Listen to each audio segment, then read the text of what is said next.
Ormai sono trascorsi una decina di giorni dai primi movimenti della frana di Schiucaz.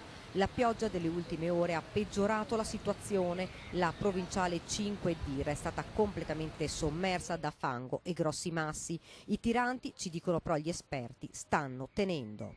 Allora, ci troviamo dalla parte opposta della frana, siamo a pochi metri, ovviamente siamo in un posto sicuro.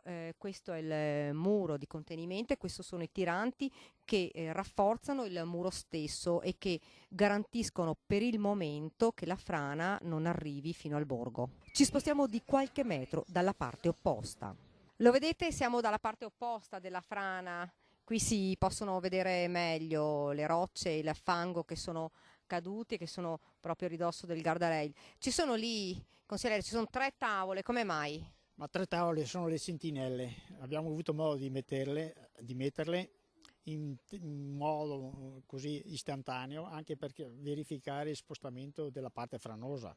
Quindi con quelle 3 tavole riuscite a vedere se si muove. L'abbiamo messa prima una, la 15 è piegata, abbiamo messo la seconda, si è piegata ancora di più, abbiamo messo la terza e abbiamo avuto la certezza di questo spostamento franoso che si è spostato sicuramente di 3 metri. Pochi metri più avanti si può vedere un altro smottamento, fortunatamente lontano dal borgo. Anche in questo caso la parete sta collassando ed i cittadini continuano ad arrivare ad ogni ora per dare da mangiare agli animali e per vedere come si evolve la situazione.